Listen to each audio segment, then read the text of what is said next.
Good day everyone, welcome to today's video. Today, this is coming literally about half an hour after my little rant video on the I-153 Chica. It's the review on the Breda 501, and I got some decent footage right as I spaded her. So, that's the good thing. The bad thing is, though, is how tough it was to actually spade this vehicle. Now, if we take a look at my stats, you can tell I've had a pretty reasonable time with her. Got an air kill on a King Cobra, total of 109 kills and 28 deaths. Now, what were the majority of these deaths? Revenge killers, and also planes. Planes are going to be your worst nightmare in this thing, as 4/5 of your crew are here, and a single rocket into the crew compartment will kill everyone. Now, it's a bit strange to me how the Breda has, well, there's no word for it, 2 hatches in the front, but only a single driver. Did this thing have 6 crew? I don't know. Most of the information I've found on the internet is in Italian, and I'm not Italian, so I don't understand a word of it.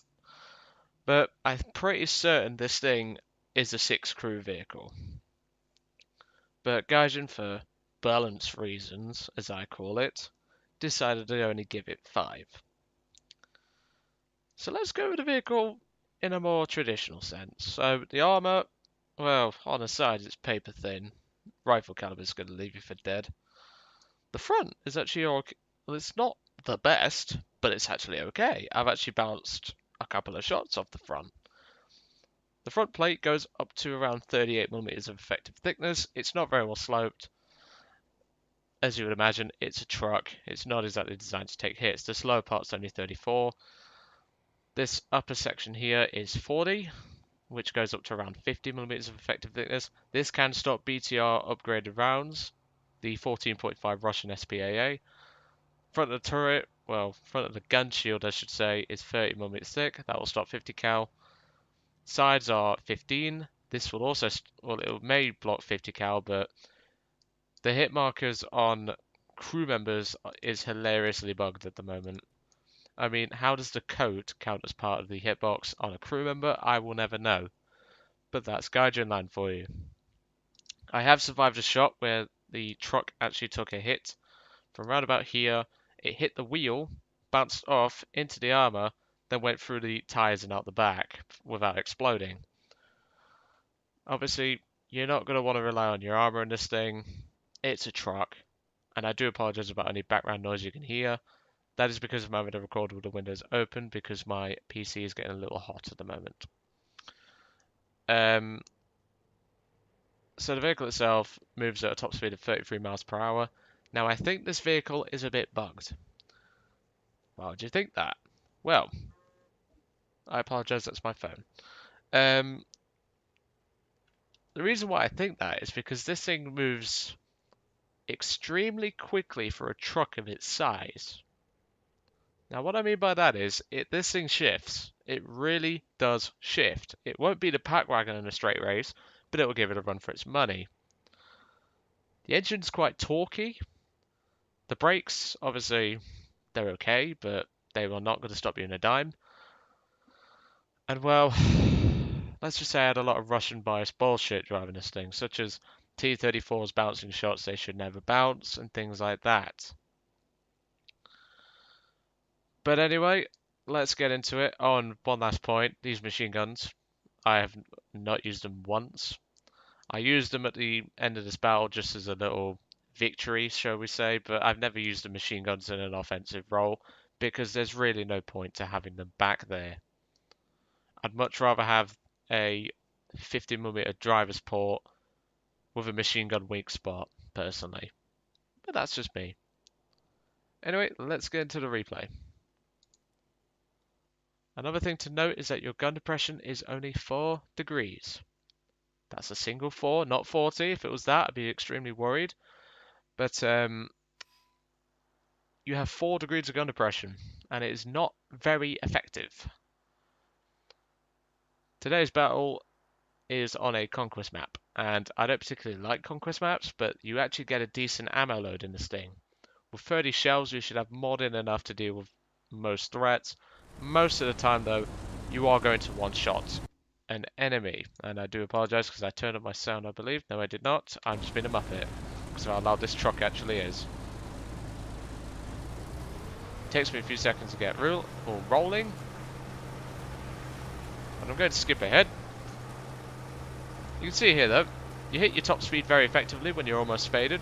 I had every single engine mod that you can do on it, fully upgraded, and this thing maintains 30 miles an hour on these dirt roads like it is going out of style. Now, I was thinking about driving down the dirt road there to the left, but then I saw the pack wagon. And as you can see, I'm actually keeping with the pack wagon reasonably well. But I would still consider the pack wagon to be a more superior vehicle to this. Simply due to the pack wagon having a much better reverse. It's got more protection for the crew, and it's also faster. But this thing could take a bit of more hits because this thing's got 5 crew as opposed to 4, and this thing's got some pretty decent frontal armor. Now, I was messaging and driving there, don't do it, especially in real life. And I was having some very bad FPS in this battle. No idea why, but I think I'm gonna iron out the problem soon enough. First shot into a T-34, dead. This thing kills Russian tanks like it's going out of style. KV-1 Zisses, though, are going to be a bit of a bastard. I'll tell you that right now. Now, the next vehicle I'm currently about to start spading is the 7534 M43. Now, it's not a better chassis, don't get me wrong, but why would you put a gun at 3.0 on a 4.0 tank destroyer when it's just going to struggle even further? That shot was unlucky, but aimed at a little bit higher, would have had that KV-1. Unfortunate, but can't win them all. You can see here, I've actually got the gun pressed all the way down. The gun depression doesn't help this vehicle. You could probably easily get another 2 to 3 degrees out of this gun depression, but Gaijin being Gaijin, they always want to shaft the Germans and Italians, it seems. I thought this guy was alive, he's not. Turns out he was dead. No problem. If I did that in the 9053 M41M, I would start screaming because you only get 8 rounds in that thing. This you get 30, so you've got a good decent ammo load on a pretty nice truck chassis. Now this is the position that I've never seen this position before, and I thought I'd give it a try. This KV-1E takes a smack. I finish him off by blowing up his fuel tank. That is satisfying. I love watching Russian tanks explode. Now, my shots do diverge here. You have some pretty hefty shot divergence. Maybe because I'm at a slight angle. That's probably why. But either way, your gun's reasonably accurate, but at longer ranges, it does diverge like that, which is unfortunate. But honestly, people, now that my 9 kill replay got deleted because of Gaijin's micro patching bullshit, I did a minor rant about that in the I'm up to 3 subscriber request video, and let's just say I wasn't very happy. It's KV-1 down it. No penetration, which I kind of was expecting. If it was a bit more to the left, that would have gone straight through. But hey, can't win them all, can you? Obviously, I am using the upgraded round. It's much better for dealing with Zis 5s and just generally T-34s from the front. You will cut through a T-34 at 90% of the ranges that you'll find them at. T-34Es, which you saw a brief moment ago before he got nailed, they can be a bit of a bugger. That shot was low. Again, if I'd have took that shot in the 9053, I'd have screamed. But then again, right now, if I was in the 9053, I'd be out of ammo. So, think of it that way. A T-34-57 starts trying to take pot shots at me. And later on, I take a hit, but I've got no idea what it was from. I'll be truthfully honest.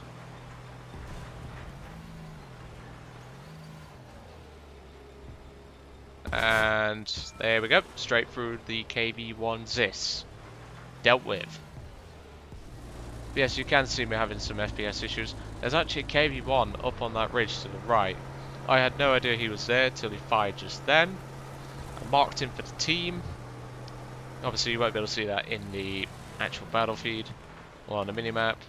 SU-76, don't know why you bring that thing, mate.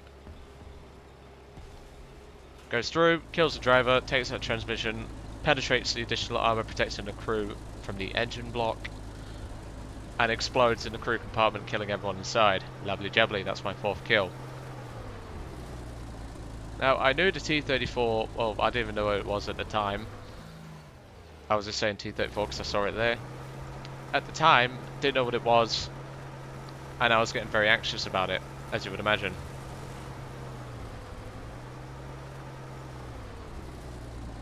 But a position like this would be more preferred in something like a medium tank, maybe like the M4 Tipo, which I'm soon to unlock, maybe like a Panzer IV. This is a good position. It's just near C4. Recommend you try it because this is the first time I've tried it and I quite like it. I take a hit, it was a T-34-57. I had suspicions it was him. No idea what he hit, but I'm guessing he hit a tyre. That's my theory anyway. But Scrap Key in his BTR has just nailed our air support. That's perfectly fine. He now starts trying to make a run for it.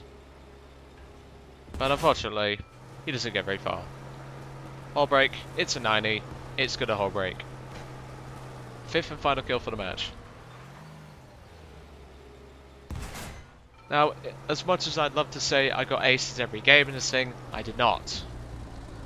You can blame revenge killers, planes, and all that other crap, including artillery. Artillery is a real danger to this vehicle. But the majority of my games were 3 to 4 kills, a couple of 5s, well a handful of 5s should I say, because I said this is an ace. I got 2 9s, both of which I died in, because of revenge killers. But otherwise, this thing was a heck of a lot of fun. And there you can see Placatizis, or however you say that, in a 75-46 M43. That'll be the next one after the 34 M43. Which I'm dreading, because it's the P40's gun at 4.0, and it's got to fight jumbos. It's got the armor, but if the jumbo's firing a stock round, or an APCR round, you're kind of screwed. It's got bolted on 25mm of armor, but it has not saved me once, that armor. Because of Russian bias. I've had T-34 1940s punch through the front. Yeah, try explaining that one. A tank with 73mm of pen punching through 100. Try explaining that one. But the Breda's been a lot of fun. And it is a very good vehicle. I suggest you guys pick it up. If you go down the tank destroyer line, you have to get this thing. It is simply amazing. Just watch out for planes, watch out for artillery, and you should be fine. One final point I'd like to note is obviously the hull brake is kind of broken on this vehicle because I got hull braked by a T-34-57 in a single shot, which hit the engine block. Gaijin, if your mechanic's that broken, you let something with 18mm of caliber size less hull break a vehicle, and yet no one else can do it. That's when you know your mechanics suck. The T-34 that took a pot shot at me earlier has just been nailed. And you'll see in a moment a Breda 501 driver who makes a horrible mistake. He's speeding up to the spawn. I believe it's that guy just to the left there, which you can see just off my gun sight. He's going to get nuked by a KV-2 for his efforts. Don't see what you accomplished, pal. You just got a shell that's probably bigger than half your truck's wheelbase fired at you. But yeah, this thing was a lot of fun. So I'm going to leave it here because the last 2 minutes, nothing happens. But yeah, get this thing. It is a lot of fun. Recommend it thoroughly. Your reverse speed's only 4, so take that into account if you're trying to retreat. Your forward speed's good. Your acceleration's amazing when you get the engine mod done. I don't know why. This thing literally drives like a sports car when you get it fully upgraded. One final thing to know is the steering is not very good. You may have noticed me trying to maneuver quite a lot to get the gun on target. The steering's horrible. I recommend turning the wheels beforehand and then doing your maneuver. It's like driving a car with no power steering. But anyway, that's it for today. I hope you enjoyed today's review. Sorry for the rant that I had on the other video, but oh, it's so annoying, people.